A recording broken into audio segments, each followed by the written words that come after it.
Cool. All right. Thanks everybody for joining this masterclass, 6 marketing pillars for a profitable service-based business. Um, this is super exciting. This is our first live masterclass. And I'm just really excited that you all are taking the time to join me and, spend an hour and a half to 2 hours of your day with me because that's awesome. Irene says she knows that photo. Yes, Irene is in here. She's right there. And this photo was taken in Cartagena, Colombia, where I actually met Stephanie, who's in this masterclass as well. But yeah, okay, we have somebody trying to join. All right, so I have the chat box open, and then I also have you all open, but if you see my eyes darting, it's because I'm trying to look at like 10 things at once. So I just wanted to start by saying you're in the right place if you want to have a profitable business that funds your lifestyle and travel. The words marketing and content marketing make you sweat because you already feel overwhelmed. That's totally fine. I also think when people say social media, I sometimes start sweating because I think to myself, there's a lot going on social media. You want to have an engaged community of fans and clients that believe in your work and mission. You're feeling all over the place with your business and marketing strategy. So let me know in the chat box if you have related to some of these things or you're just the unicorn and you're like, well, I'm not in the right place. If you feel like none of this applies to you, this next hour and a half to 2 hours may be quite boring. I will just say that now. So let me know in the chat box if you relate to any of these things. Caro says, I'm all over the place with my business and marketing strategy help. Thanks, Caro. I feel you. All right, so please type in the chat box your name, what's your business, where are you based, and your Instagram. And if you feel so inclined to tag us on Instagram, then please do so. You can tag us at the Quirky Pineapple Studio. We're here, we're excited, and just to show your support and all that stuff. All right, so you already typed your location, but would love to hear about your other businesses and also so other people can kind of see what other people do as well. Cool. So another thing is something that I have been saying a lot is world domination. And I would love to know if you are a world domination type of business owner or if you are a Naps and Netflix business owner. If you are a world domination business owner, please type in the chat box world domination. And if you are a Naps and Netflix, no shade to you. But you can type it naps all day. Or if you are a mix of both, let me know in the comments. I do not take naps, so that's a thing. And I also don't have Netflix. So I am not a naps all day type of person. Lisa says naps and Netflix. Everybody says, Sophia says naps between domination, world domination, world domination. Cool, awesome. I want to take over the world and make it a better place. Yay, great. Casey says naps and Netflix while stressing about not doing enough dominating. I feel that on a deep soul, but just I don't take naps or Netflix, but I get it. Okay, so before we dive in, I'm Cassandra. If you don't know, I'm a brand and visibility strategist for impact-driven, service-based businesses. I'm also the founder of the Quirky Pineapple Studio, a brand strategy and copywriting studio for service-based business owners. Most of you, I think, know me in here, but if you don't know me, a little bit about my story. I basically took on world domination and did it through writing, and I turned my lifestyle and travel blog into a brand strategy and copywriting studio, which allowed me to live abroad and live here in Madrid. Also having a Spanish boyfriend helped, which brought me over here, but that is a story for another day. But that's me. I've been blogging and creating content since I was 13 years old. And I have experimented with practically all mediums of content, from video to audio to photos, graphics, almost all of it, I think. TikTok even. So that is a little bit about me. Okay, so a few rules for this. Please close any extra tabs, no distractions, set your phone on silent or mute yourself. Please save your questions for Q&A time because I'm like bouncing around, so it's a little bit hard to kind of keep track of questions at the same time. Share feedback and insight with the room. This is a no judgment zone, so whether you have a full-blown marketing strategy or content marketing strategy, or you're kind of thinking, oh my gosh, what have I gotten myself into? No judgment at all. And also, please keep an open mind during this presentation. Okay, so I'd love to know, what is your goal for the workshop? And if you want to share with me in the comments below. I know a few of you are here to learn more about content marketing. Maybe you want to learn specifically about one of the 6 pillars or anything else. I'd love to hear what you are interested in the comments. Lisa says, I need your knowledge. Love it, Lisa.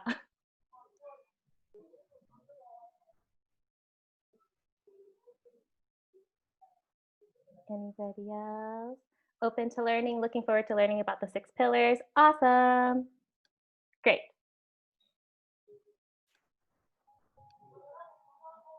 All right, we have a few people in the waiting room.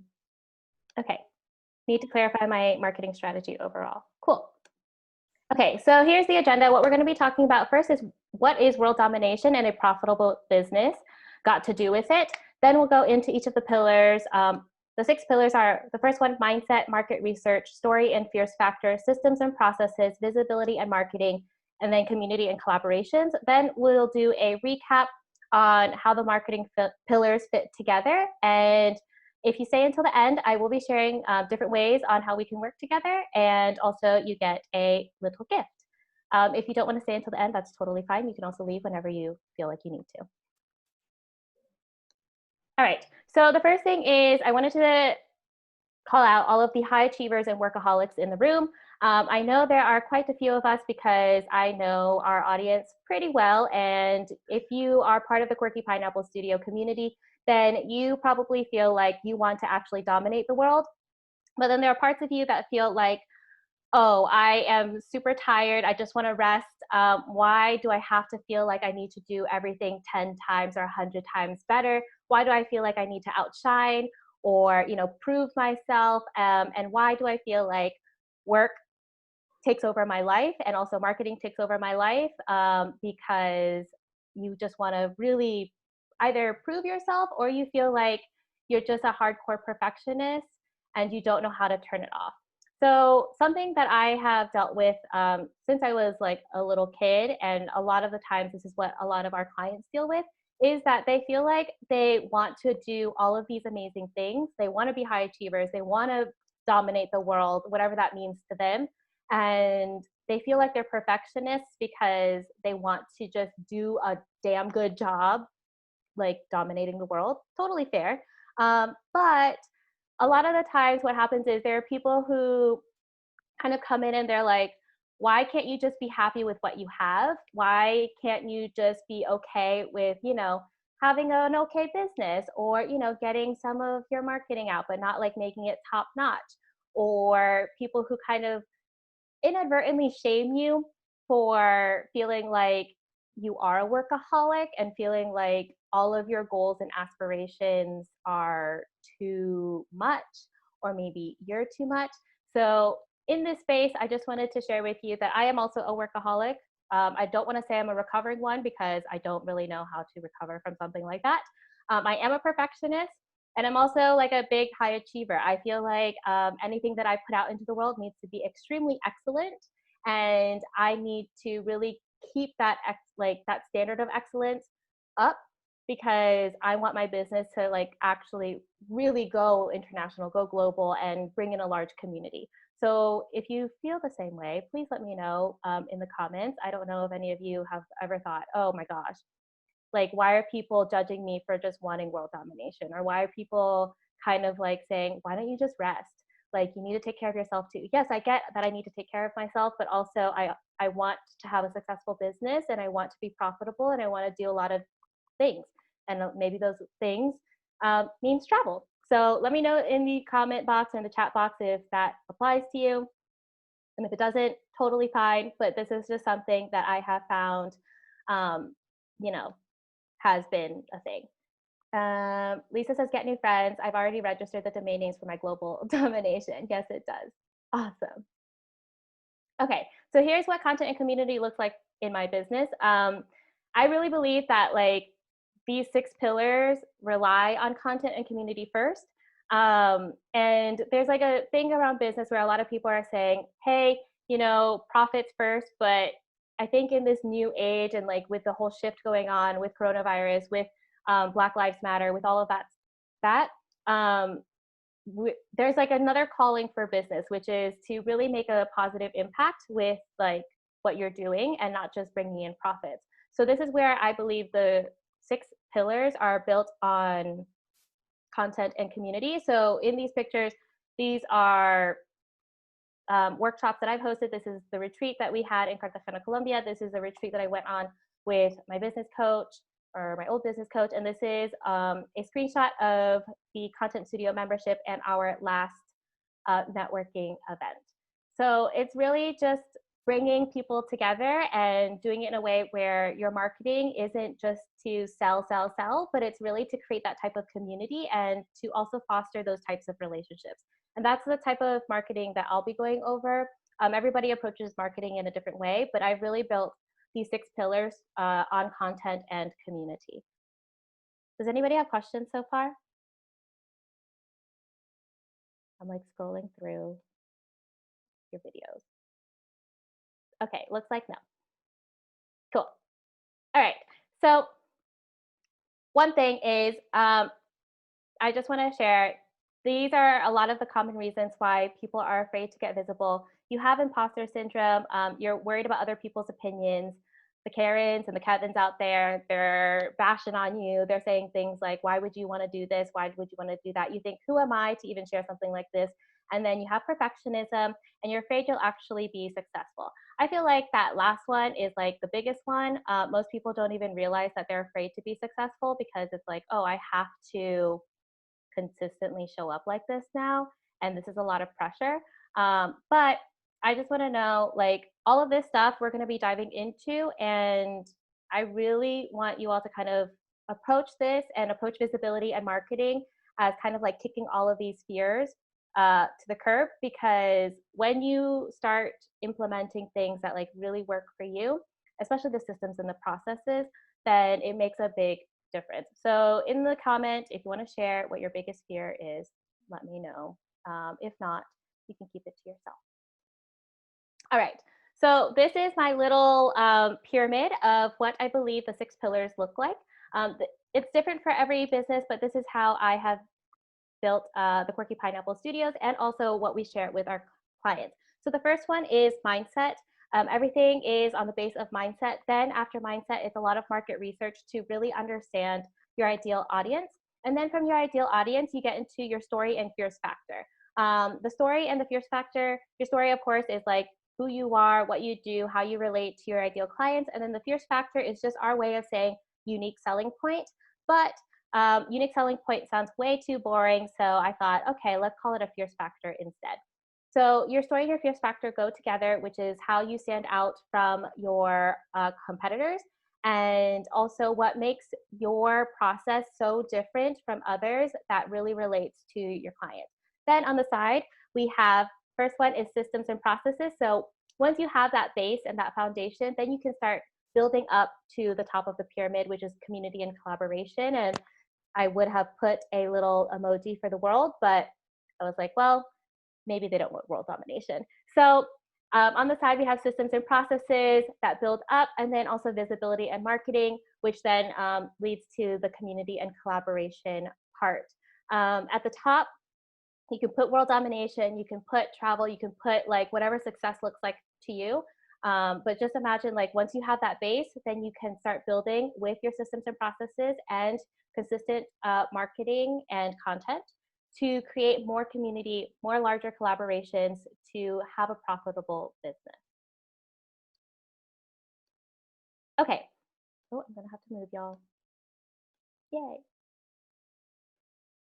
All right. So pillar number one is mindset. A lot of the times, what happens around content marketing is everybody is terrified of actually posting content. Or if they are posting content, you're feeling like you're being annoying. You are worried you will look like a fool. You're about to press publish and then you talk yourself out of it because you're like, oh my gosh, I don't even know if this is relatable. I don't know if people will find this useful. This is an opinion I have and I'm like terrified to share it. And you don't know what other people are going to say. Or you don't want to seem like you're bragging. So you have something like a celebration you want to share or, something else. And you're like, oh my gosh, I think people are going to think I'm full of it. Or they think I'm like on my high horse or my head's so big. A lot of this needs to be fixed first before you can actually do marketing, especially if like you're a small business owner level, because you're the one putting yourself out there, right? And if you don't get your mindset right, then your marketing won't move forward because something is always going to hold you back, whether that's the perfectionism, whether that's Kevin or Karen being like, that wasn't a good post, or whether that's your mom and dad being like, why are you putting pictures of yourself up like that? Whoever it is, if you don't get your mindset right, then your marketing won't follow suit.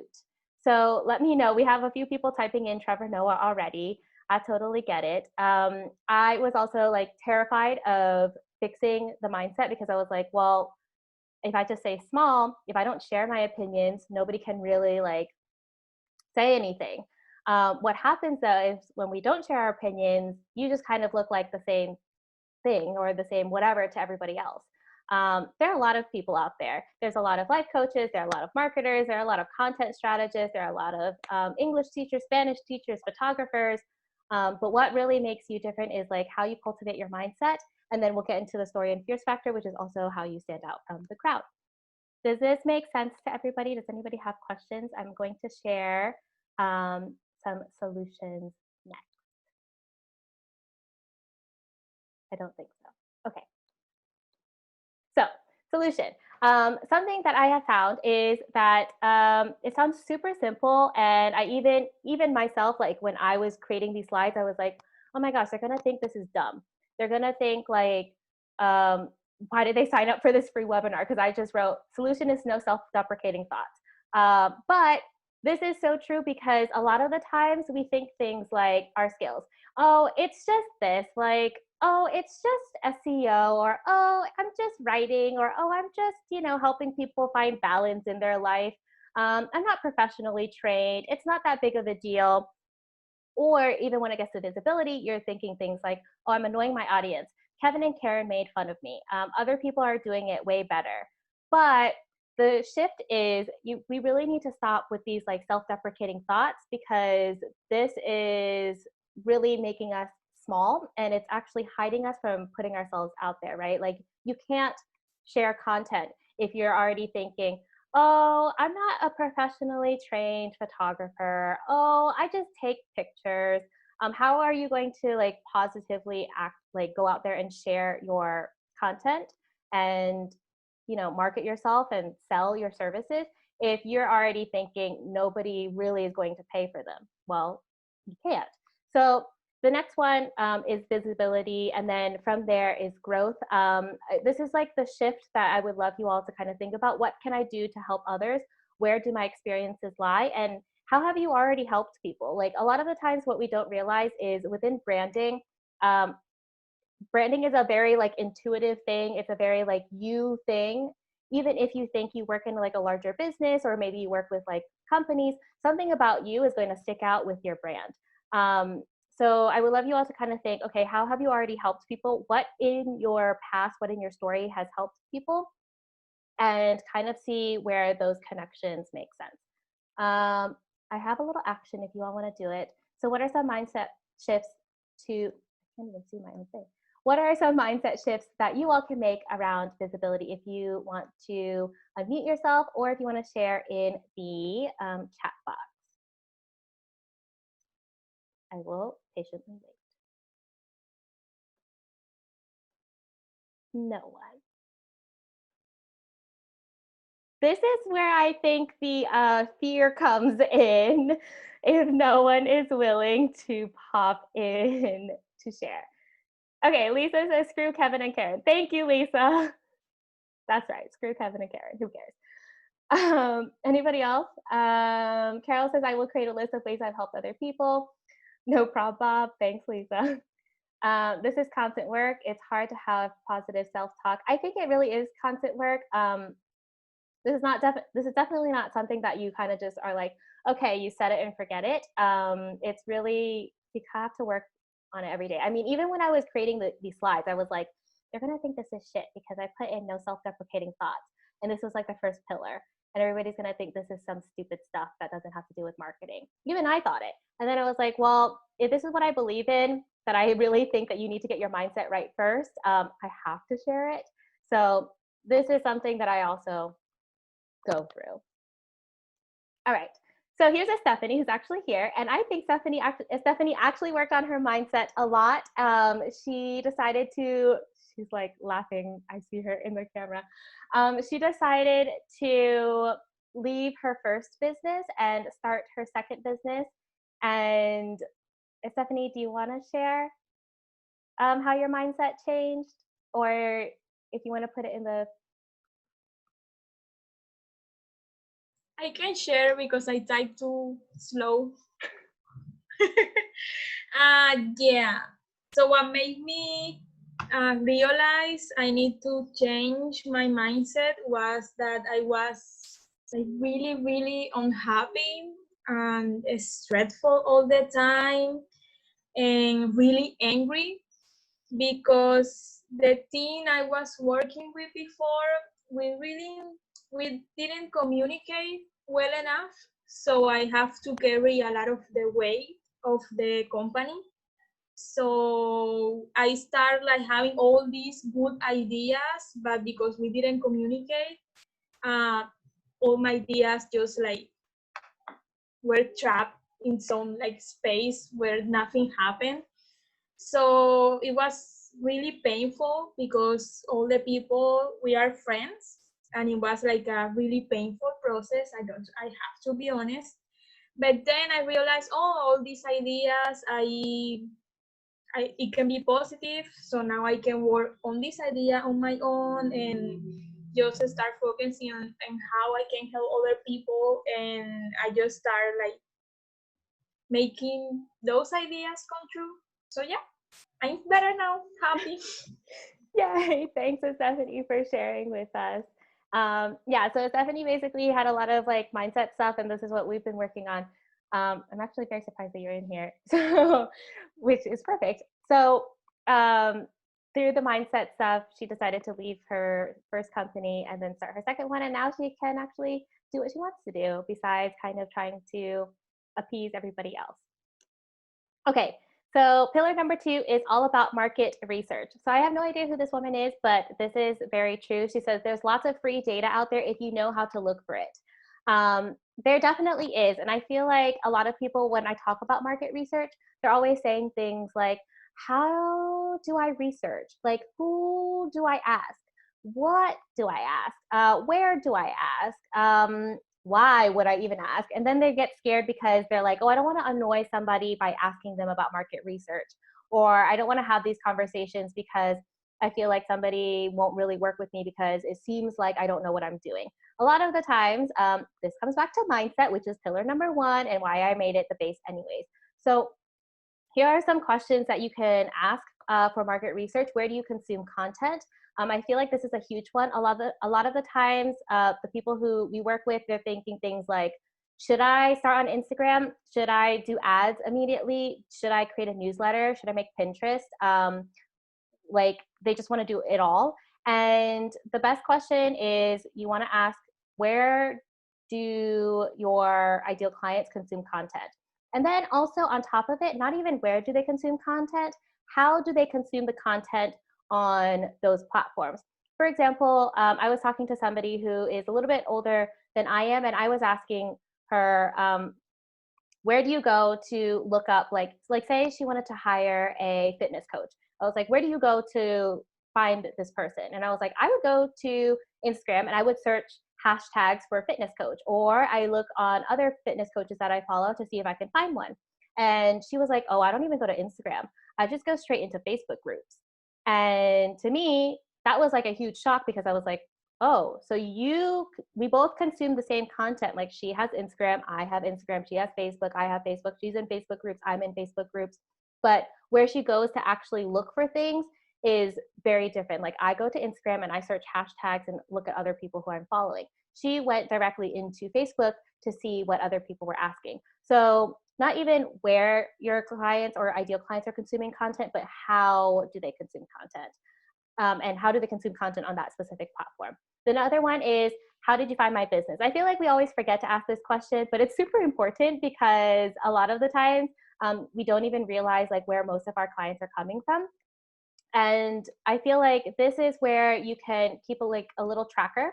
Something that you can do is have a little Excel spreadsheet if you want, or even a Google Doc somewhere to just kind of write down, okay, where are most of your clients coming from? What I found out is that, okay, the Quirky Pineapple Studio produces a lot of blog posts, but blog posts and SEO wasn't our forte. That's not where our clients were finding us. On the rare occasion, our clients found us through SEO and blog posts, but most of our clients were finding us through Instagram, and our conversion rate on Instagram has been about 50% for this year. And then also last year, it was about 30%. So that's when I decided, okay, cool, I need to focus more on Instagram. I had somebody come in and give us an SEO audit and even like optimize our stuff. And she recommended that, okay, maybe we need to focus more on LinkedIn, because she was saying like more people were clicking on LinkedIn. But even then, that was really great data. But I also realized, okay, just because they were clicking through from LinkedIn didn't necessarily mean that they converted into a client. Where I found that people were converting was Instagram. They didn't click my links. People on Instagram don't click the Quirky Pineapple Studios link in bio, even though I always direct them to link in bio. What I would find was that they actually would message us personally and then just ask for the link themselves through the DMs to purchase a product or to lead them to the form to fill out to work together. And although blog posts are where we produce a lot of our content, and maybe what the SEO strategist was saying is right, that we should post more on LinkedIn, none of that ever converted into a paying client. So I focused where I knew I could get the conversions, which was through Instagram. And then the last question that I think is a great question to ask is, what made you work with us? This is kind of a funny question because I always feel weird asking somebody like, oh, what made you want to work together? Why did you like us? Like, tell me, it kind of sounds a little bit like I'm getting into my head. But this was great feedback. And I think I asked a few people that we've worked with in the past. I think, Casey, I asked you this when we did market research. I was like, what made you work with us? What made you really enjoy working with us? And this is actually where I found our USP, our fierce factor. And it was something completely different than what I had said before. Before, our fierce factor was something like, oh, we've been creating content for over 10 years. And then after I did a whole bunch of market research calls, all of the people that worked with us told me, oh, the reason why we liked working with you was because you were so organized and your systems were on point, and basically like your entire process was just so easy. And I was like, what? This is something that I've been sleeping on, and I could say this more, but I just didn't know. I thought people were really attracted to us because we had a lot of experience in creating content. But really what made people stick around and want to continue working with us was our systems, our processes, and our organization. So I think asking this question is very important. Even if they don't work with you, I've asked people like, hey, what made you decide to reach out? Does anybody have questions so far? Daniela says, I've heard people send out surveys right after every call to get feedback. I definitely do. I think when I get on like clarity calls or discovery calls with people, I send them a follow up, and I list things out like, what were your 3 biggest takeaways? And I even give them a little bit of homework. So if you've worked with us before, you probably received this email. And then one thing I definitely ask is like, oh, what really made you decide to like take the time out to talk to us? Or what about us really made you want to reach out? Okay. So I just wanted to share another client win. This is Monica. She got super clear on her client, and she kind of went mini viral, which is amazing. She got about 849 likes, but the reach on this post was about 12,000 via Instagram. And she got super clear on her ideal audience, which was introverted entrepreneurs. So really, the more clear you are, the better, because you're going to be talking directly to people. And I know a lot of people are like, oh, niching, oh my gosh, don't know. I really think niching won't hurt you. But I think the way you approach niching might be a little bit different. Maybe it's not like a specific industry, but it's like a specific personality trait or a specific characteristic. Um, I'm thinking a lot of the people who are part of this masterclass right now, you all, maybe not everybody, but majority of people here maybe speak 1 to 2 languages, maybe 2 or 3. And you have probably lived abroad before, or travel is a very big part of your life. If it is, let me know in the comments. And that I found is, okay, sure, I can niche down to service-based business owners, but a characteristic about them is that you all love travel, or you want to travel more, and you might speak multiple languages, or you've lived abroad. Okay, so moving on to pillar number 3. So here is your, oh, the GIF isn't working. Oh, it is. Okay, never mind. So here's your story and here's your fear factor. You've got like 2 circles, and the middle part is basically where all the magic happens, or according to my slide, the fist bump. So the story is, of course, like I believe it's like a normal story. So in a novel, you have your prologue, your beginning, your middle, your conflict, your resolution, and then there's an end. I don't think there's an end to our story. That sounds very morbid.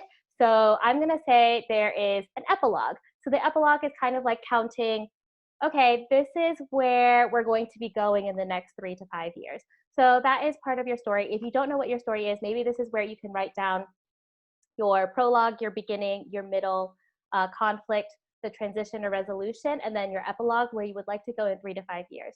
Then once you figure out what your story is, go through and kind of see, okay, what jumps out to me? What is, that thing that makes me stand out? Is it the fact that you speak multiple languages? Is it the fact that you have experience abroad? Is it the fact that, you have had odd end jobs in lots of different things? I found that the people who have had multiple jobs in lots of various fields feel like they don't have a unique selling point, or they feel like, oh, I don't know how to combine all of my assets. If you look at your story, you will probably see a connection somewhere. I'm going to share mine, for example. So I've worked lots of odd end jobs. I've worked as an English teacher. I've worked as a cheese bartender, where I made cheese plates and served wine and coffee. I've worked at a PR agency. I have worked at a spa. I've worked in customer service. I worked in a training center. So all of that is super random to now be doing content strategy and copywriting. What I found, though, is that all of it has some sort of customer service aspect. It's always people facing, which has then been something that really makes me stand out from other people. And also the fact that I love organization, I think that is a big factor. Does anybody want to share their fierce factor, if you know what it is? Or not? I'm going to continue. So here's Nicole. Nicole actually figured out her fierce factor and her story, and she pitched to a printed magazine for Asian Americans, and her story got accepted, which is really awesome. She was really scared to share about it, but then she was just like, oh, this is so easy. Like, why didn't I just share my truth? And actually, Erica knows Nicole, so because she's our life coach. So there's that. Sophia says I should make a worksheet. Working on it. Thanks, Sophia. Okay, so I know this is a masterclass, but because I love community, it's networking time. So what I'm going to do is, if I wanted to break out into breakout rooms, but I feel like that might be a bit of a lot. So I'm going to call in 5 people, and if you all want to share what your unique selling point is or your fierce factor is, that would be awesome. If you really feel uninclined, then just tell me and I can move on to somebody else. But I encourage you to just kind of push yourself out there and do that. If you want to make it easier, at the bottom, I said to make a little dance about your fierce factor, but that actually might be scarier. So I'm going to call in 5 people, and if you could just unmute yourself, then that would be great. So let me see. I'm going to call on you, Rosemary. So we just say it. I don't have to make a dance.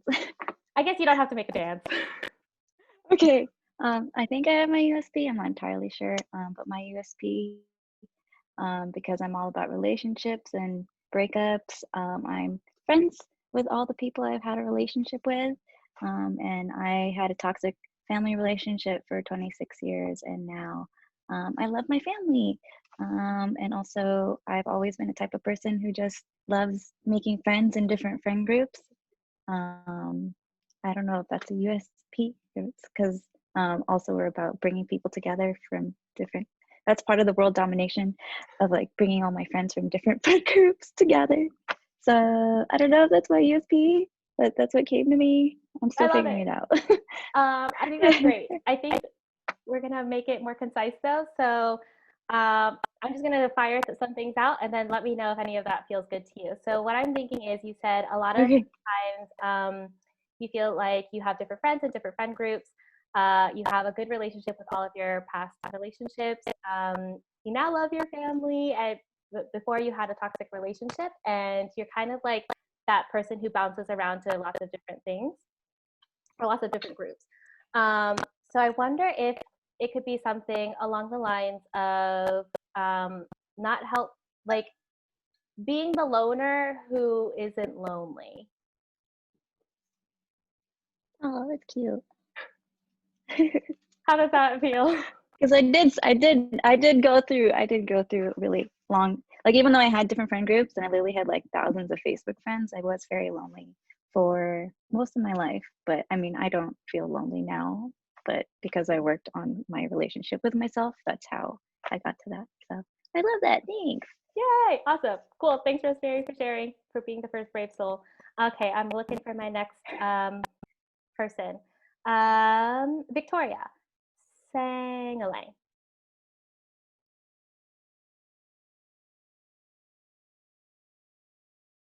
Wait, what? Victoria's here? Hi, Victoria. I'm going to ask you to unmute. I'm not sure if she's here. I don't see her camera. Okay, if she's not, that's okay. I will ask Lisa.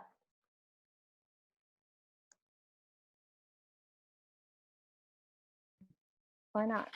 Oh, here we go. Oh, Yes. hi. How's my connection? A little spotty, but that's okay. Okay. I was like, I'm moving, so where I have better internet. I think the thing for me that I really liked what you said. I love all your, as you know, I'm like Cassandra super fan. The thing that really resonated with me is you can not even niche down like a product or service aspect of your personality. Like I loved that because for me, I do branding and I do digital marketing, and there's a million people that do that. But the thing is, like, ironically, I hate social media. So like that's kind of like my personality thing is like, yeah, people who take selfies are vain, and like I'm over it. Well, that's great. And I'm glad that you know that, because it's like you don't have to niche down into something like the hospitality industry or the food and beverage industry. It's like figuring out, okay, what is that characteristic or personality trait that all of your clients have, or maybe something that really sticks out in you. And that is where you can niche down and do more market research on that aspect. Yeah. So I try to help people that kind of are just like, oh God, social media. Blah. And then the other thing that's like my story is like I sing. So like my Instagram story today that I did, Oh, we lost you. Yesterday. Oh no. Okay, well that's me. Okay, thanks, Lisa. I would love to see more singing stories from you, by the way. Thank you. I will do it. It's part of my story. So Awesome. I'm gonna pick one more person, and Alina.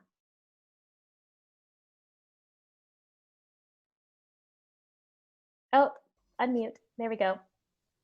Oh, hello. It is working. Yep. Okay. So I couldn't hear your story, Lisa. Sorry. I don't know. I think when I was listening to you, for example, Cassandra. Nice to see you again. Yes, see you're okay after coronavirus. And I think my story is the opposite. I was always focused into being a language teacher. So I took the degree, I took the master's, I'm taking the PhD, and every single money, every single euro that I spent is always to grow up, but inside the area, not specializing into business or sports or kids or adults or anything, but it's always inside the same area. And I don't think a lot of teachers can say the same, because sometimes I feel people consider teaching as a safe job. In the meanwhile, they achieve something else. And for me, it's weird to find trained teachers, like in linguistics and literature and everything. So I think that's maybe my thing that is different from another. Yeah, I saw Stephanie was in the same place. Nice to meet you as well. I follow you. And yes, I feel that maybe this passion, since I was maybe 15 years old, for me that was so clear that I was becoming a Spanish teacher. Only that at first I thought I was ending in a secondary school or something like that. And then they offered me to be a student teacher at college, at the university. And I experimented the most exciting job in my life. And I decided, okay, this is my thing. Foreign people, I'm going to teach Spanish for foreign poor people, guiris that are so lost in this. And that's how I started to reduce the area of study. But maybe that's my thing. Maybe that's different from other teachers' backgrounds. Yeah, and I think kind of like what happened with Rosemary, I think we need to make it a little bit more concise. So I'm going to just rattle off some ideas and let me know how you feel about that. So you said you have training, a master's, a PhD. No, not yet. Well, in the process of getting a PhD. Hopefully soon. So you have the degree, and then you have the master's, and now you're studying the PhD, and you have linguistics and literature education. And maybe something like that is more about why you love Spanish, and then also what about it helps you connect. And I think this is something that you might have to explore a little bit more. So this could be like a journaling prompt, but something around that where, okay, what you're doing is helping the guiris, but what about the guiris do you like helping? For anybody who doesn't know, a guiri is also like a gringo or a gringa. No, it's not the same. It's not despective. It's not negative. Yeah, but it's like word. a foreigner who comes into Spain. But yeah, maybe think about that. Like, what is it about that connection that you really like? Whether it is, helping guiris, or something about the Spanish language, or what about the Spanish language is connecting to other people? Yeah. Okay, think about it, and that's hard. Yeah. Think about it and let us know maybe later. Yeah. Okay. Thanks, you, Alina. No, thank you for your question. Of course. Lisa says guiris wear socks and sandals. This is true, but there are also people in the United States who wear socks and sandals all the time, and they are definitely not guiris. Okay, I'm going to continue. Thanks everybody for sharing. All right, pillar number 4 is about systems and processes. So this is like my favorite because I am such a systems and processes nerd. These are a few things that I think are super important. Do you have your processes documented? Like, do you have a standard operating procedure? This could be just a regular Google Doc or a Word doc where you just legitimately write down, okay, client comes in, send email, send link to book a call, anything like that. And also, are your services clearly written out? And does your client get confused on what's going to happen next? If your client is getting confused or they're asking you questions like, what's the next step? What's the next step? Then something is wrong in your systems and processes, or maybe something is wrong in how you market them. Because if your client is asking you those questions, that means it's not clear to them what is going to be happening or what you are actually selling. This is why I always say, before you market anything, write down exactly what are these systems and processes and exactly what goes into your services, so that when you go and market them, then you know exactly what to tell people.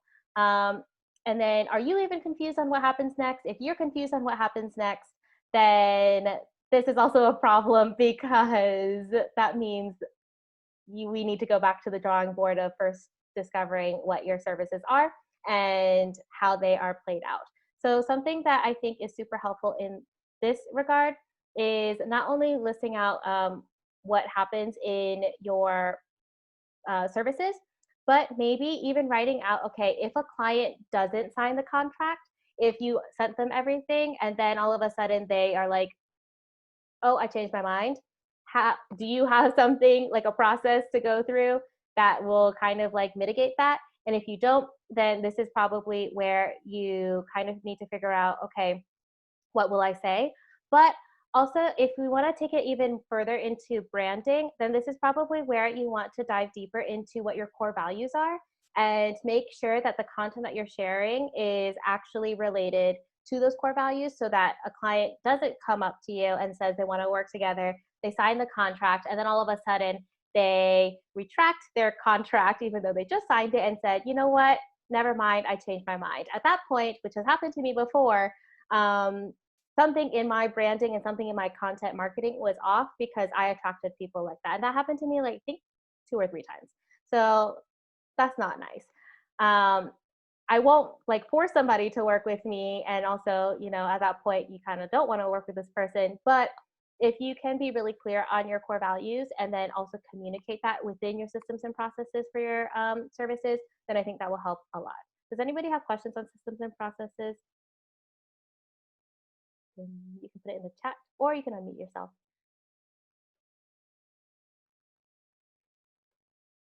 Okay, I'm going to go to, Lisa says she loves them. Yay. Writing our SOPs right now. Awesome. Seriously, I love writing processes. Yes, Danielle, I think it's not just your marketing process, but also your service. So I have like multiple processes.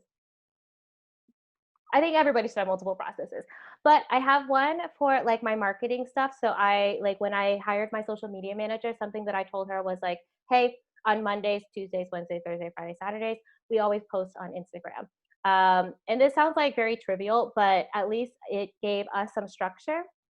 And then even then, I shared with our virtual assistant, who's now our OBM, about, okay, this is what happens when a client comes in, because to me, all of that is still marketing, because until the person has like come through, you're still marketing to them. And even when they sign and they pay, you're technically still marketing to them, because you have to show them, one, that you can carry out your service, but you want to show them that they can trust you to continue working with you. So I think there are 3 types of systems and processes, which I think, nope. Oh, yes. Okay, so there are 3 types of systems and processes, and the first one, I've shared this with our mastermind group, is the lead generation. So that is like all of the stuff that everybody sees online. This is like content marketing, SEO, paid advertising. This is just how you bring in clients. Then the second part is your client onboarding, and I feel like that is still technically marketing, because you're like onboarding someone. For me, I found out that a lot of people decided to work together again because they loved our onboarding process and they just loved the entire experience. So this is now going into like more of the client experience side. making sure that your client feels taken care of. And then even on the offboarding, I find that that's still marketing, because anything that you do, any touch point that you have with your audience or with your clients is some sort of marketing, because it's going to help them make the decision if they want to repeat with you. And of course, everybody in marketing knows a client who's already bought with you is the best type of client, because they will probably rebuy with you, and it's less time and money to go out and find a new client. So I like to think about it like, okay, your systems and processes for marketing are one, the big one, which is content marketing and lead gen, but then also the client onboarding and then the client offboarding, and then just kind of figuring out where your clients are coming from. So this kind of goes back to the market research and understanding, okay, where do they find us? What do they like about us, and all that stuff. So this just says my standards are alarmingly low. This is not what we want. We really want efficiency, effectiveness, and excellency. So this is where standard operating procedures come in, not just from like the content marketing side. So you want to say, okay, anything that we post needs to be in this color. If you follow a pattern, if you put your logo in the top right corner and only in the top right corner, it should never be in the middle. That is something that is a standard operating procedure. This goes into things like your brand book. So if you have a graphic designer or a brand designer, they will probably create things like this. But also on the communication side, you want to have a branded copy style guide, which is something that I like to have, and also what I give to my clients, which is like this huge book of your mission statement, your vision statement, your core values, your why, your story, all of that, so that everything is cohesive and all in one place, so you don't have to go running around looking for it. Does anybody have questions so far? Does anybody have their processes documented? Lisa says she already has some done, and she is working on doing more. In progress. Awesome. Cool. Carol, you say you struggle because you think processes in a very detailed way. So imagine complex templates. So one thing about that is I think it depends. So if you want to hire a team, this is where you might want to get more detailed. If you don't want to hire a team, then this is maybe where you can just make it a little bit more broad. But something that I do is I first write like the responsibility on top. So in my standard operating procedures, I say something like Facebook engagement. And that is very broad. But I break it down to things like 1, schedule out posts for the week. 2, engage with comments or anything. 3, blah, blah, blah. So at least then whoever is reading the standard operating procedure has the responsibility at the top and at the forefront, what they see first. And then if they need to, and they're not sure what to do next, then they go into like the specific tasks. But I think what happens when we get into marketing and also like content creation is that we get really caught up on tasks and like small things, and that makes us super overwhelmed. But if you focus on like specific responsibilities, it makes it easier to kind of like swallow something as big as content marketing and just kind of go forth and do it, besides saying things like, do I need to add this emoji? Did I do the right hashtags? How do I do the meta description of my SEO blog post? Is my title long enough? Is it not long enough? Yoast says it's too long and now I'm in red. And that is where like you're now getting caught up with tasks and not responsibilities. Does anybody have questions?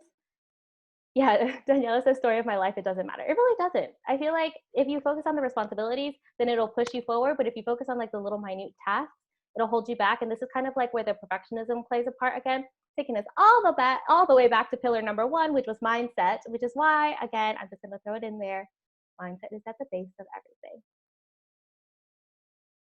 Lisa says, I love that. Task versus responsibilities. No, responsibilities versus tasks. I don't know which one is right, but responsibilities go first. Okay, I'm going to move on. So pillar number 5 is visibility and marketing. So I broke this out into content, consistency, and make it concise. So content is all types of content, whether you're creating things like audio content, visual content, written content, graphics, videos, anything like that.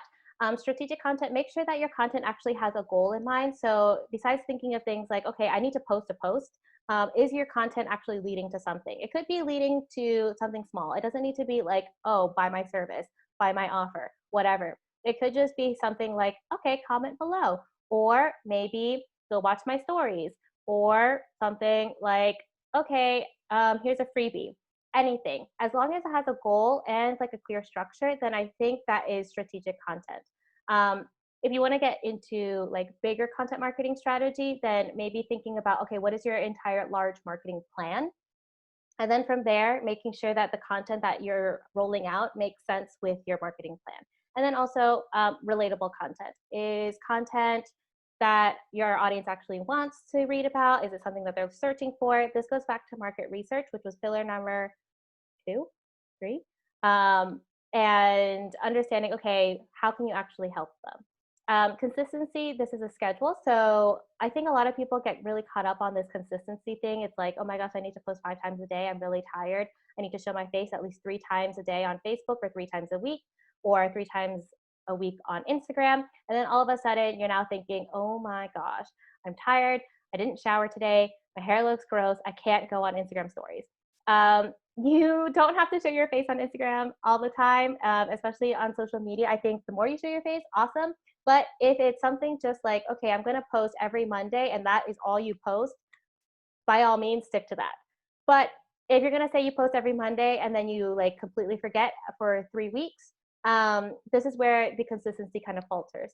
So picking a very, very, very simple schedule, whatever you can actually do that, you know, doesn't make you feel overwhelmed, I think do that.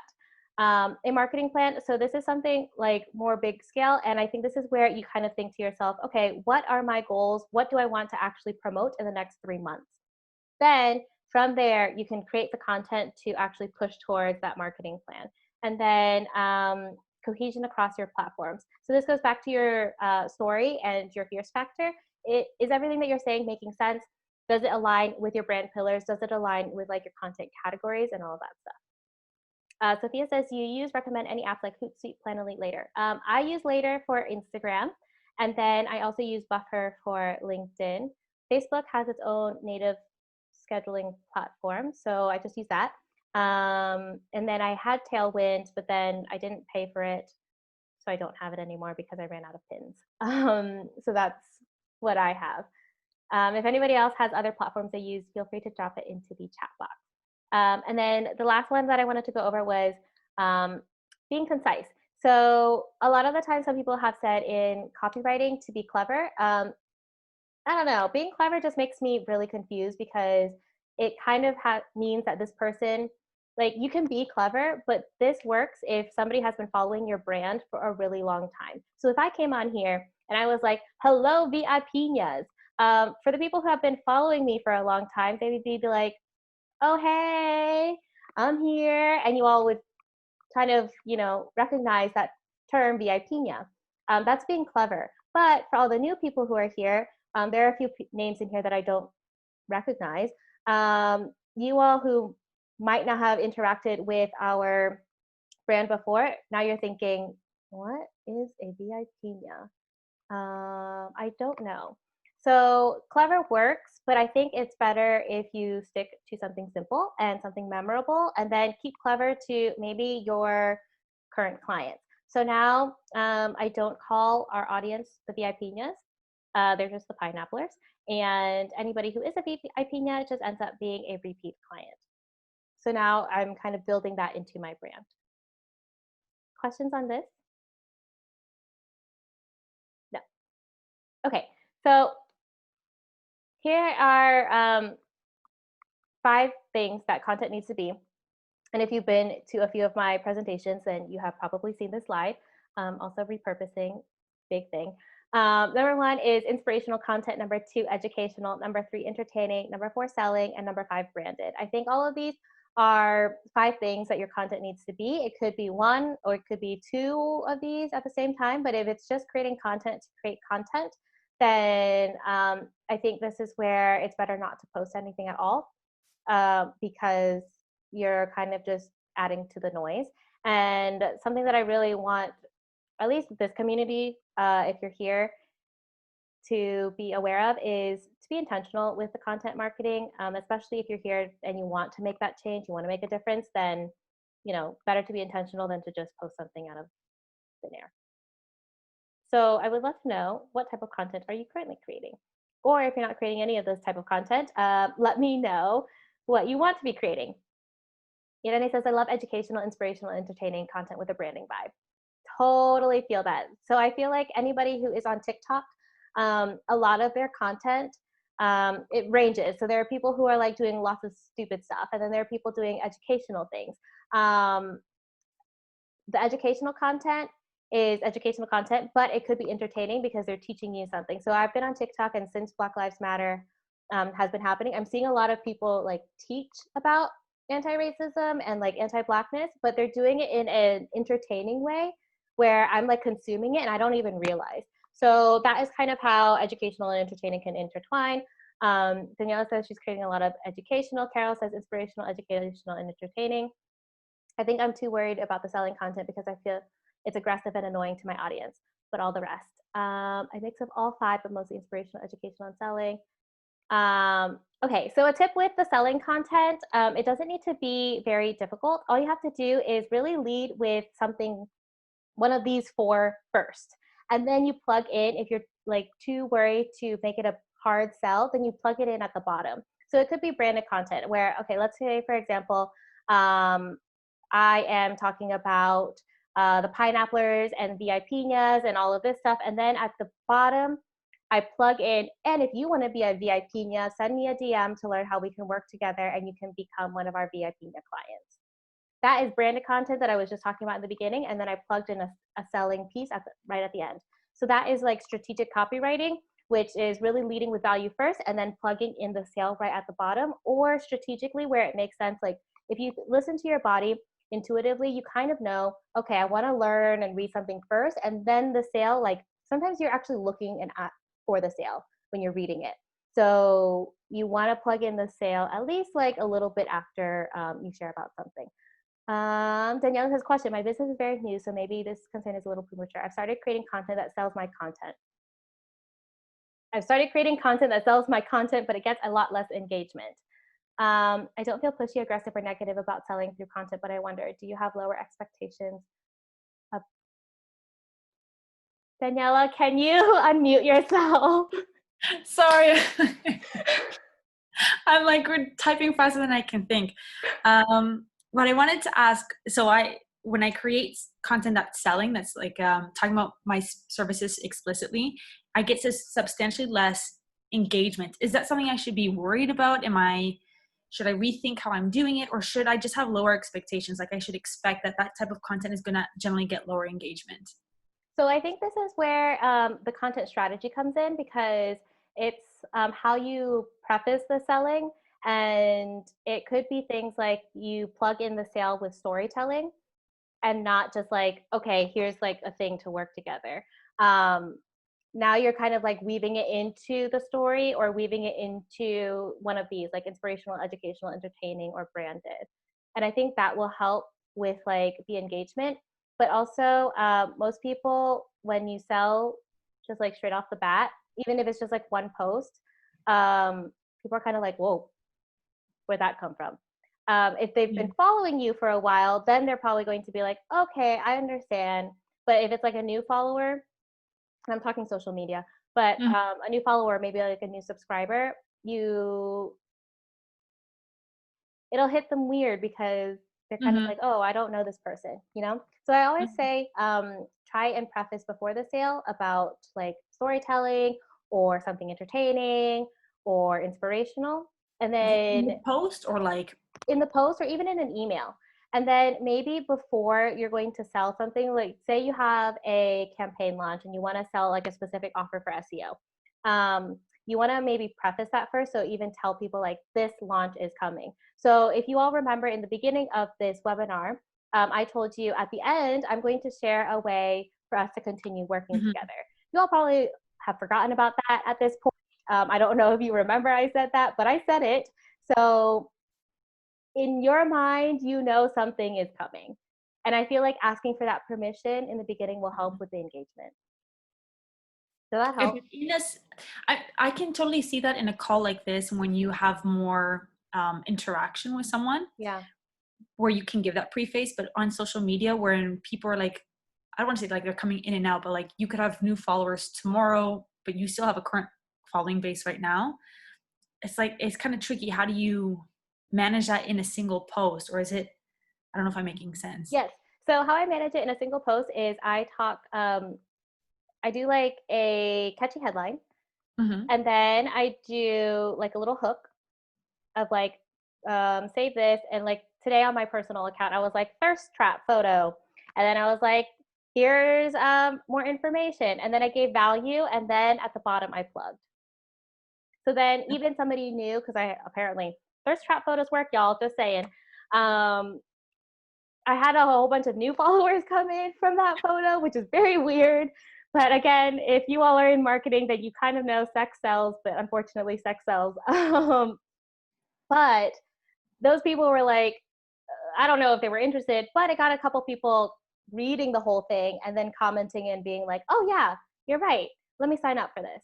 So I think I got like 3 or 4 new webinar registrants. Does that help? Yeah. Thank you. Okay. I mean, not saying that you need to post a thirst trap photo, but I'm just telling you my. I mean, God gave me with nice pair of boobs. I can put them to good use. Yes. Does anybody else have questions? Okay, I'm gonna continue.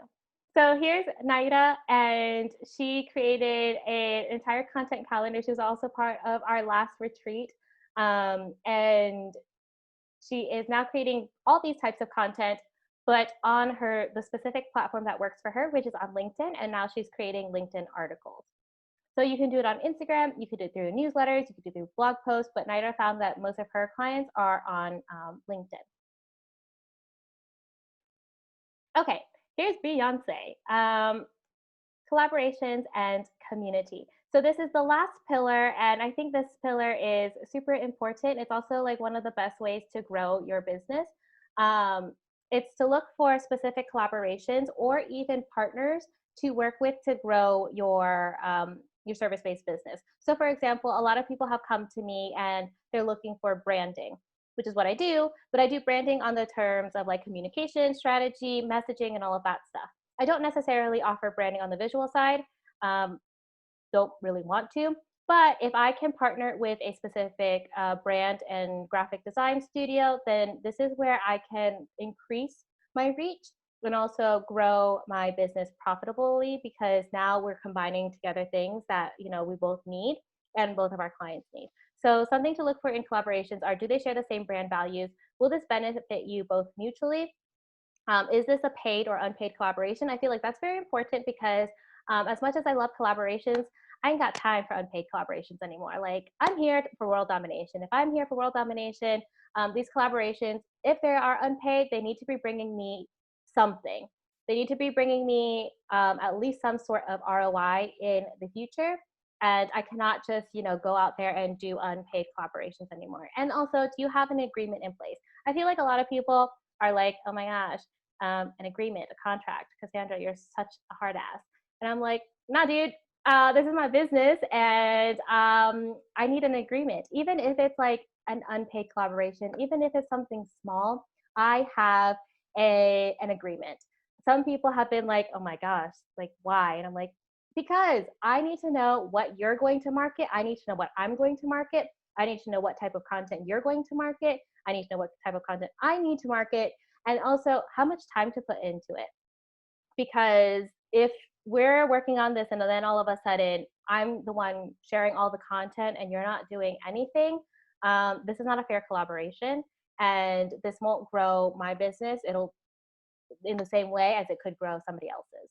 So I always think, have an agreement in place. Lisa says, get it in writing, bro, for sure. Even if it's like a little document that says, Cassandra, 3 posts on Monday, Stephanie, 5 posts on Friday, and that is it. Somebody write their name, date it, turn it into a PDF, and you have it. But at least have that, because really, I feel like I've gotten into so many situations where it's gotten into like these weird sticky things, and I'm like, oh my gosh, this is not good. And then you start having that weird awkward conversation, and you're like, I want a profitable business, but this is not profitable anymore, and I feel like I'm using all my time. And then there's resentment and all this stuff. Scope of work.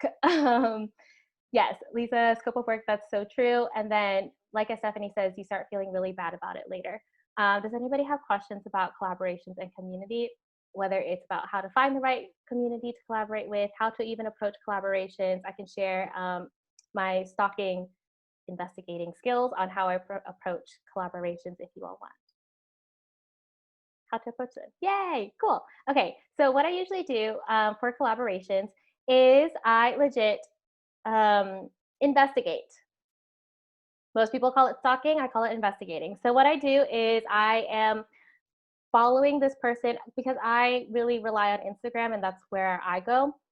Or even sometimes I do it on Facebook. I'm following this group, or I'm following a specific person for a while. And what I'm doing is I'm kind of like checking out their content for about 2 weeks. During those 2 weeks, I'm engaging. So I am commenting, I am responding to their stuff. Anytime they comment in a Facebook, I'm like responding back to them, or just, kind of creating some sort of conversation. And then I'm like researching the heck out of their website. If they don't have a website, then I'm researching any specific platform that they have. From there, then I kind of decide, okay, how can we combine our services to actually grow together? And this is when I do the outreach.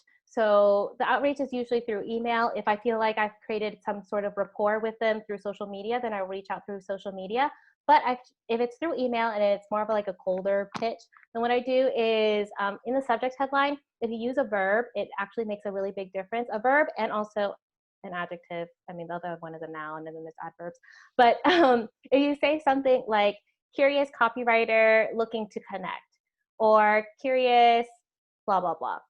Also, if you play on alliteration, that also helps a lot because people really like alliteration. Like when I say curious cat, curious copywriter, it just sounds nicer. And also a lot more people will respond to that in copywriting.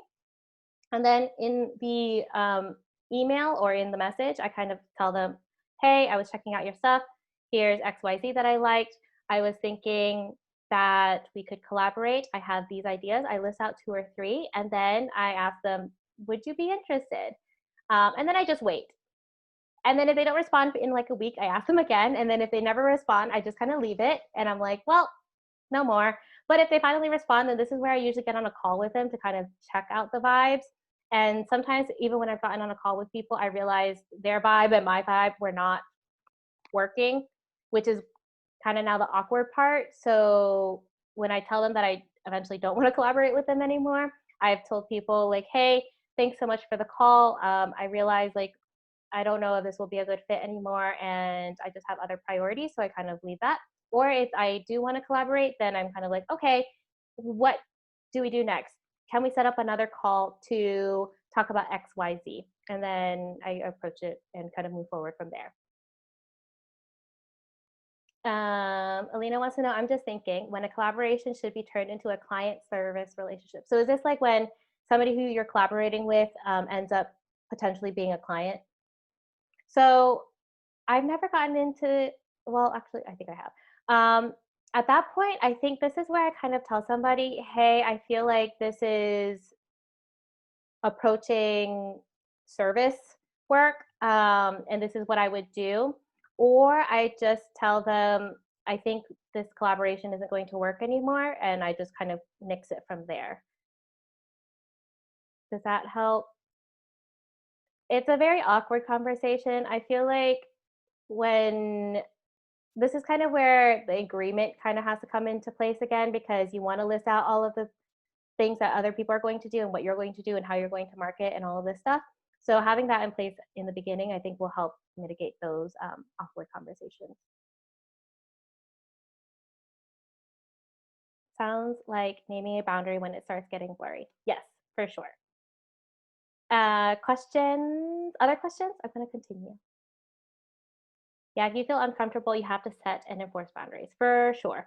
I think anytime you feel uncomfortable, this is something that Erica and I just learned in our life coaching session yesterday, is taking radical responsibility of yourself, for yourself, because you can't really control anybody else. And speaking up, I've gotten into situations where I was like, what have I done? And then because I kept quiet, it just got worse. Um, so definitely enforcing boundaries, or like Lisa said, when you feel uncomfortable, it's definitely time to like say something and not be quiet about it. Okay, so here is Izota, who actually collaborated with another cooking company, another cooking community, to gain visibility, and they helped her actually sell her services. So this is a community that is called Smart Chef, I believe. Smart Chef headquarters, and they find different cooks and chefs to offer classes. So I think they found each other, and then Isota pitched them and basically was like, hey, I do this. And they were able to help her get more clients and more visibility through this collaboration, because they were a specific platform that were looking for people. And then she was that type of person. I don't know what like their whole thing was, if Smart Chef got a cut, but all of this should be in the agreement. Okay, so I'm just gonna review again the 6 marketing pillars for a profitable, blah, blah, blah. Sorry, y'all. 6 marketing pillars for a profitable service-based business. Number 1 is mindset. Number 2, market research. Number 3, story and fierce factor. Number 4, systems and processes. Number 5, visibility and marketing. And then number 6, collaborations and community. So a lot of it, like I was saying, is built on the fact of having content and community be like the core of what is moving your content marketing forward. Everything that I was saying is kind of starting from like, okay, serving your community first, and then creating the type of content to actually educate them, inspire them, sell them, share your brand with them, and all of that stuff. Does anybody have questions on the marketing pillars? And do you feel like I forgot a pillar? Questions so far? No questions. Cool. Okay, I'm going to continue. So I would love to know what your biggest takeaway was, if anybody wants to unmute themselves, or if you just want to share in the group chat or Zoom chat.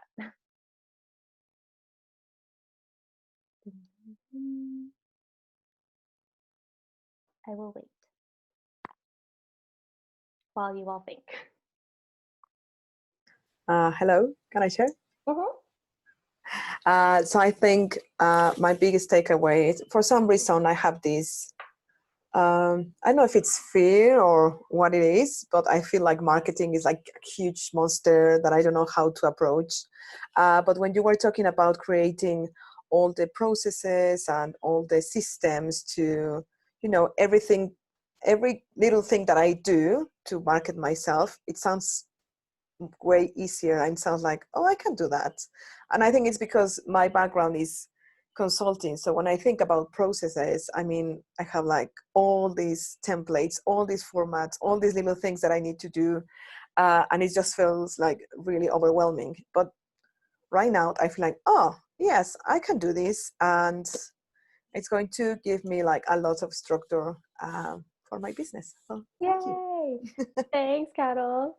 Okay, I see in the chat, Lisa says responsibilities versus tasks. Yes, I think that's a huge one, and wording for approaching people for collaborations. Awesome, thanks, Lisa. And then Erica says, me too, the importance of writing out explicit systems and processes was really key for me. Y'all, I'm telling you, that will like save you so much time. And it will also help with like when you don't feel like you know what to do next, you can turn back to your process and system to be like, oh yeah, this is what it is. Besides kind of thinking, I'm overwhelmed now, I don't know what to do, I'm gonna just hide, and then you don't go and market yourself. Sophia says, biggest takeaway is the USP, unique selling point. Also, as a designer, it was interesting to see your perspective on collaboration and what you expect from your visual designers. Awesome, and outlining services / processes and systems. Cool, looks like everybody loved the systems and processes stuff. If anybody else has anything to share, feel free to just pop it into the chat.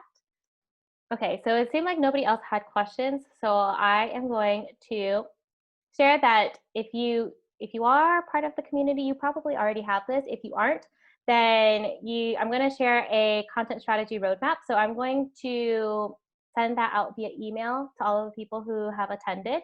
And this is like our huge breakdown of the 9 steps to content strategy. It is different than the marketing pillars. This is kind of like breaking it down even further. Like, okay, first you need to know who your ideal client is. Some of them are very similar. Some of them go into like creating content categories or scheduling or batching or anything else. So that is that. And also, if you want world domination and a profitable business, this is where I am going to share with you other ways to work together. And if you are interested, then you can stick around. If you're not, then thank you for joining this masterclass. So if you are interested in world domination and a profitable business, you can type in the chat box. Some of you are actually already part of this community, so thanks for joining. I'm going to continue. So if you're interested in joining, we have the Content Studio membership. It is for world dominating service-based businesses who want a profitable business through the power of content and community. This is a little peek at what it looks like. Actually, most of the people here are part of it. So Rosemary's part of the Content Studio membership. Carol, Stephanie, Sophia, Erica. I think that's it for now. So they're part of it, and the doors are officially open, yay, for this month. And this is just a peek.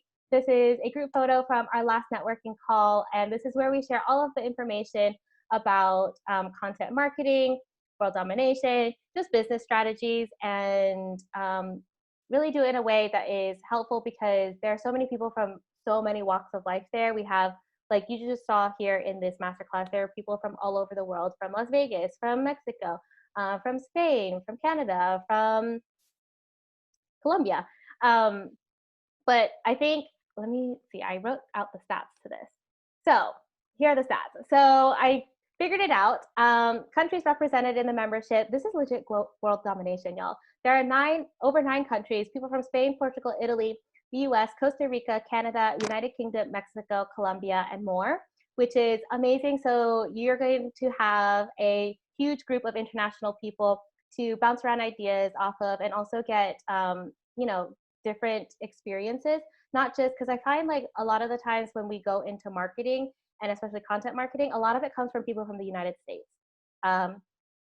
Because the United States is huge, and also we've kind of dominated the sphere of like online content. But this membership I think is awesome because you're getting experience from people who have lived abroad in so many different areas and have traveled abroad to so many different areas that it's not just coming from like a United States super capitalist, you know, westernized marketing perspective. I mean, that's me a little bit, but you have people coming in from other different places around the world who have different economic situations or even like backgrounds. Language is spoken in the membership, so we don't actually speak all of these different languages during the membership because I can't speak all of them, but we have English, Spanish, French, Italian, German, Portuguese, Arabic, Tagalog, etc., which I think is really cool. I only speak 2 of those, so we do it in English and Spanish. Other people speak their other languages. And some of the jobs that are in the membership are copywriters, content strategists, diversity and inclusion consultants, coaches, photographers, energy healers, that's Rosemary, virtual assistants, bookkeepers, and the like. So here's a group picture of us at our last networking event. Mario is the only male in there at the moment, but if you know another male that wants to join a world dominating membership, feel free, it's open to everybody.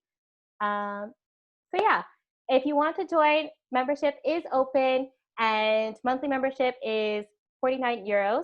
This is IVA incluido, so IVA is included. Or if you want a yearly membership, then you have the option for 490 euros, and you also get a TQP Studio tote bag, which I think is pretty cool because that is exclusive. You can't buy that anywhere, and you get one sent to your house. So that is about the membership, and I was going to show you all, I think, a walkthrough. Oh, here is Lily, who is one of our past clients, and this is what she said about working together.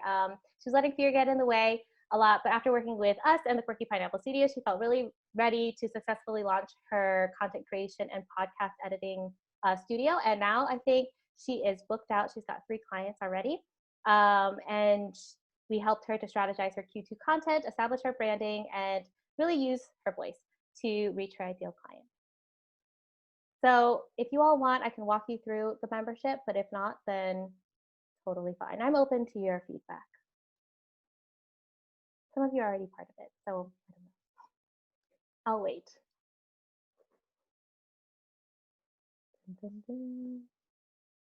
Erica says yes. Cool. Thanks, Erica. Bye, Sophia. Bye, Rosemary.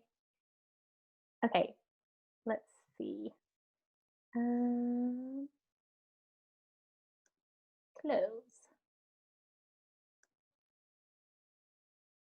Okay, so here's what the Content Studio membership looks like. It is awesome. I think it's beautiful, and it's beautifully branded. So there's a welcome video. Here is the link to the private Facebook group, and also we get exclusive member discounts. So we have our Raise Your Voice retreat, and members actually receive 20% discount on all of that. And here is all of the content for it. And we are also adding new content in monthly. So there's welcome content. In June, we talked about intuitive branding, and we have our masterclass for that coming up. And we had a section on mindset. And everything that I covered today, all of the marketing pillars are going to be the core pieces of content. And then from there, we're also bringing in guest experts to talk about different things. So in June, we talked about intuitive branding, but in July, we're going to be talking about creating white space for even more creativity. So I'm going to be bringing in a creative life coach to kind of talk through how to create more space for exploring creativity and not feeling like you need to get stuck all the time around how you're going to create something. So this is just a look into here. I also provide templates for everybody. We have the business plan template, ideal client avatar worksheet, market research questions and feedback. So some of the market research questions I've already shared with you here, but this is even a deeper dive, and I also share questions on what to ask your past clients and how to continuously keep them as past clients, because like I said, last year our conversion rate was 30% on Instagram. This year it's 50% on Instagram, and then the other 50% is actually repeat clients. So those clients have renewed with the Quirky Pineapple Studio for at least almost 9 months, which is, I think, amazing because I don't have to go out and find new clients anymore. You also get our editorial calendar template, my prized possession, and package and service templates and all of that stuff. I also have resources that I'll be sharing in as well. And yeah, this is just a look into this. And then this is our private Facebook group. So this is where everybody shares, and this is where we kind of like keep each other accountable. Here's Scuttle saying, please hold me accountable. We also have other questions. We share other resources. This is where we also host the Facebook Live. And we just kind of keep it fun and light in here, and also try to make sure that everybody feels like, okay, they're supported in some way through their content and marketing strategy. So I'm going to go back to here. I'm just going to remind you all that the membership is now open. Yay! And if you are interested, monthly membership is 49 euros, and then yearly membership is 490 euros. And you actually get 2 months for free if you join the yearly membership. And you also get a pretty awesome Quirky Pineapple Studio tote bag. So if anybody has questions, I'm going to stop share there, and I will pop in the offers if you all are interested. The swag is pretty awesome. I think the tote bag is really cool. So I just popped it in, but there is a monthly membership there. And then if you are interested in the yearly membership to get a tote bag and also 2 free months, then I'm going to pop it here. And that's really all. If you all have any other questions or anything else that I can answer about the membership or even about the pillars, let me know. You can unmute yourselves, or you can just pop it into the chat box. But I'm going to stop recording here.